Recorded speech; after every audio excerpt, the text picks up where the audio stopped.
Hello everyone. इस lecture में हम बात करेंगे म्यूनिसिपैलिटीज इन पंजाब।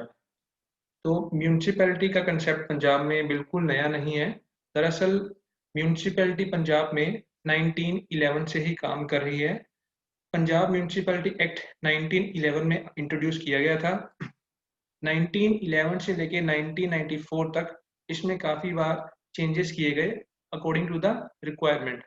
और म्यूनिसिपल काउंसिल और नगर पंचायत हमें इसमें देखने को मिलती है। तो specification of local areas to be traditional area और स्मॉलर अर्बन एरियाज।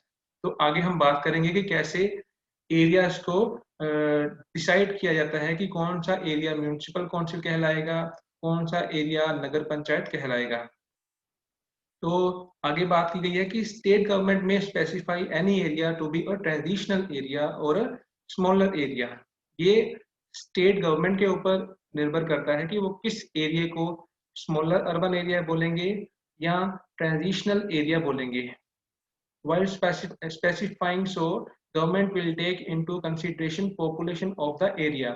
तो जब भी किसी एरिया को निर्धारित किया जाता है कि वो ट्रेडिशनल एरिया है या स्मॉलर अर्बन एरिया है, तो उस एरिया की पॉपुलेशन देखी जाएगी, उस एरिया में डेंसिटी कितनी है पॉपुलेशन की, वहाँ पर रेवेन्यू जनरेट होने के रिसोर्सेज कितने हैं, वहाँ पर नॉन एग्रीकल्चर कितनी जॉब्स की एक्टिविटीज हमें देखने को मिलती हैं।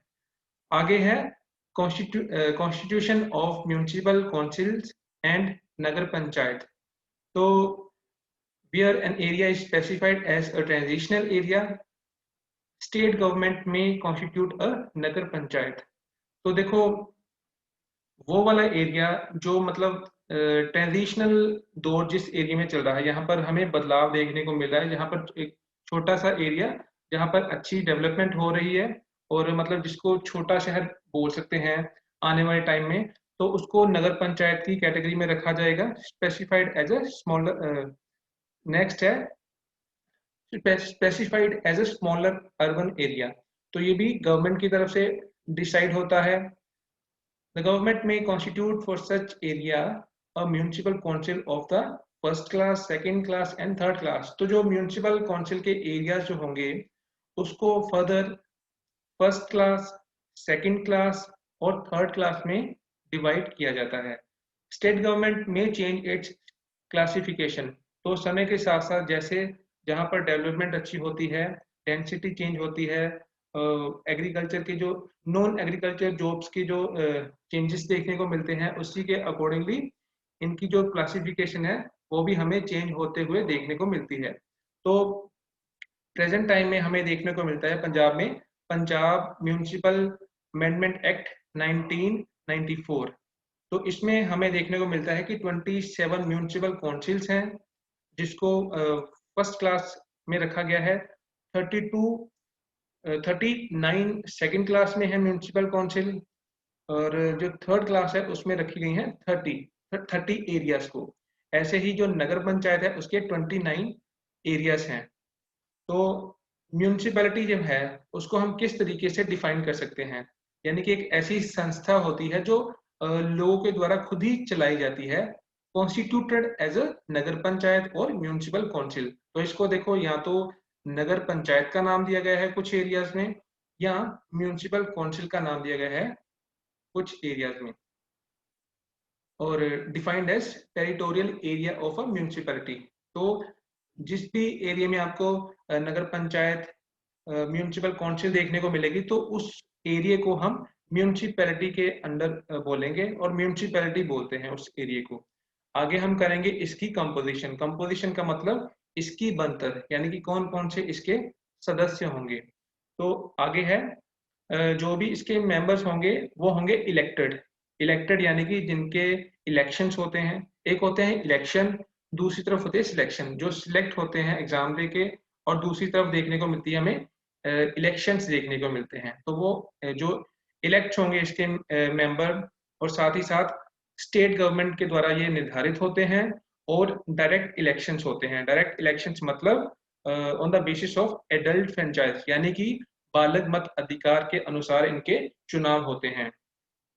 तो जो number of its members depends upon the population of the city, यानी कि कितनी म्यूनिसिपैलिटी की किसी एरिया की सीट्स होंगी, ये डिपेंड करता है कि उस क्षेत्र की कितनी जनसंख्या है। Hence it varies from city to city. इसीलिए इनके जो सदस्य होते हैं अलग अलग क्षेत्र में, वो उनकी जो संख्या होती है वो अलग अलग होती है। फर्दर कन्वीनियंस के लिए म्यूनिसिपैलिटी को आगे डिवाइड कर दिया जाता है वार्ड्स में। तो हर एक वार्ड का एक हमें मेंबर देखने को मिलता है, और उसी क्षेत्र से जो भी कैंडिडेट खड़े होंगे वो उसी क्षेत्र से होने चाहिए जो चुनाव लड़ते हैं। Number of wards and member is elected by local voters of each of the wards. Registered voter वहां का होगा जो भी चुनाव लड़ेगा, साथ ही साथ उसकी जो चुनाव लड़ेगा उस क्षेत्र से उसकी जो मिनिमम एज फिक्स की गई है वो है 21, और म्यूनिसिपैलिटी में यानी कि चुनाव लड़ने की एज 21 डिक्लेयर की गई है। और आगे बात की गई है कि all members of the legislative assembly of the state representing constituencies comprising Holi और पार्टली द म्यूनिसिपल एरिया। तो जो भी इनके म्यूनिसिपैलिटी होती है वो लेजिस्लेटिव असेंबली के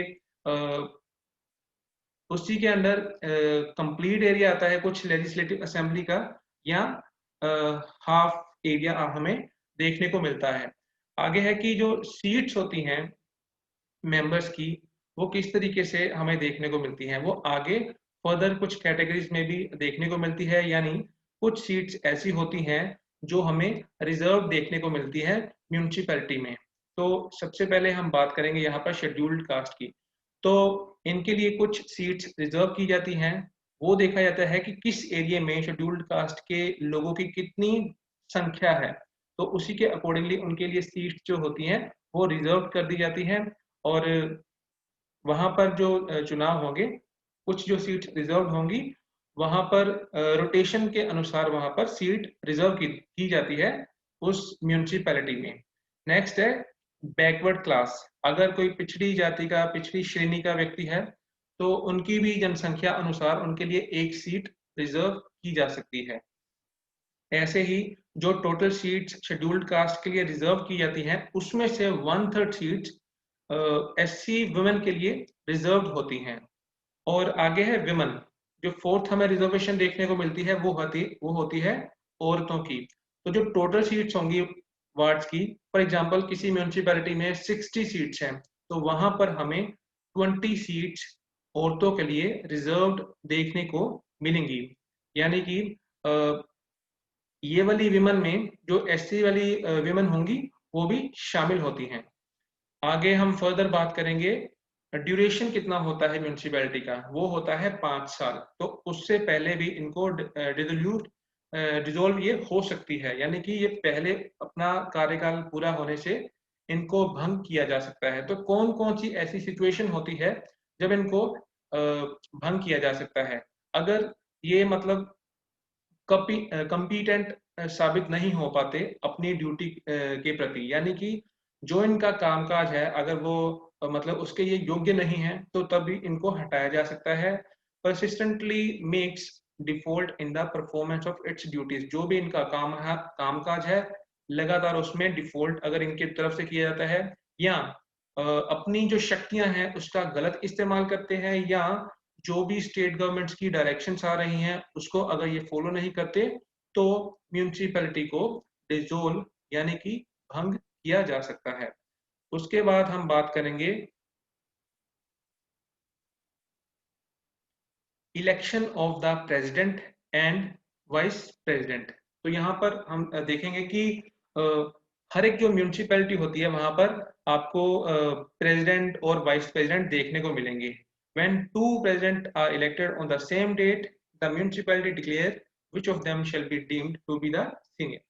तो यहाँ पर हम आगे फर्दर बात करेंगे जो प्रेसिडेंट की सीट है उसमें भी कुछ परसेंट रिजर्वेशन हमें देखने को मिलती है।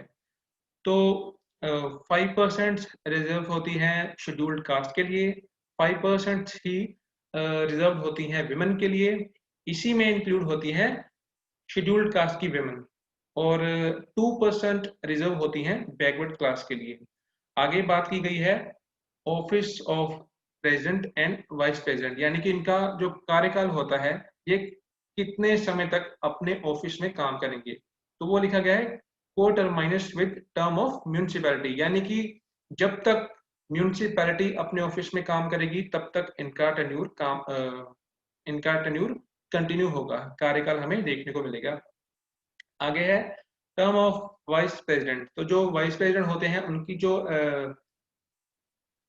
टेन्यूर होता है वो किनके द्वारा फिक्स किया जाता है, म्यूनिसिपैलिटी में fix under its bylaws. जो भी म्यूनिसिपैलिटी के द्वारा कानून निर्धारित किया जाएगा उसी तब तक वाइस प्रेसिडेंट हमें काम करते हुए देखने को मिलेगा। और इसमें यह भी होता है कि जो प्रेसिडेंट होता है और वाइस प्रेसिडेंट होता है वो दोबारा भी री इलेक्ट हो सकते हैं म्यूनिसिपैलिटी में। आगे है removal of president and vice president. जो प्रेसिडेंट हैं और वाइस प्रेसिडेंट हैं म्यूनिसिपैलिटी में उनको हटाया भी जा सकता है। तो इनको राज्य सरकार की तरफ से हटाया जा सकता है अगर ये अपनी शक्तियों का गलत इस्तेमाल करते हैं या जो भी इनके काम होते हैं वो काम करने में ये नाकाम रहते हैं, तो तब इनको इनकी पोजीशन से हटाया जा सकता है। तो होगा क्या कि म्यूनिसिपैलिटी की तरफ से एक रेजोल्यूशन पास किया जाता है। तो अगर वो रेजोल्यूशन मता जो होता है वो 2/3 मेजोरिटी से पास हो गया तो इनको इनकी पोजीशन से हटा दिया जाएगा। फर्दर हम बात करेंगे मीटिंग्स ऑफ म्यूनिसिपैलिटीज, यानी कि कब कब इनकी मीटिंग्स होती हैं। तो जो भी इनका ट्रांजैक्शन ऑफ बिजनेस यानी कि कोई भी इनका कामकाज होगा म्यूनिसिपैलिटी का, उसके लिए एक मीटिंग रिजर्व होती है, यानी कि कम से कम एक मीटिंग तो हमें म्यूनिसिपैलिटी के सदस्यों की देखने को मिलेगी ही मिलेगी। और आगे लिखा गया है कि 1/5 मेंबर जो होंगे अगर वो चाहते हैं कि कोई एक ऑर्डिनरी मीटिंग हो या स्पेशल मीटिंग हो तो कम से कम उसके लिए ऐसी मीटिंग को आयोजित करवाने के लिए कम से कम 1/5 मेंबर्स की मंजूरी चाहिए। साथ ही साथ अगर प्रेसिडेंट चाहते हैं मीटिंग बुलाना तो वो भी बुला सकते हैं जब भी उनको जरूरत लगती है, चाहे वो ऑर्डिनरी मीटिंग हो या स्पेशल मीटिंग हो। तो जो भी मीटिंग होगी उसको प्रेसिडेंट ही प्रिसाइड करेगा, यानी कि उसके जो चेयरमैन होंगे वो यही होंगे। अगर मान लो प्रेसिडेंट प्रेजेंट नहीं है तो उनकी जगह लेंगे वाइस प्रेसिडेंट। इन केस मान लो प्रेसिडेंट और वाइस प्रेसिडेंट दोनों ही प्रेजेंट नहीं है तो ऐसी सिचुएशन में म्यूनिसिपैलिटी के सभी मेंबर आपस में आपसी सहमति से अपने में से ही किसी एक को ऑफिशिएटिंग प्रेसिडेंट बना देंगे, यानी कि उस मीटिंग का प्रेसिडेंट बना देंगे। तो यहीं पर हम आज के लेक्चर को समाप्त करते हैं।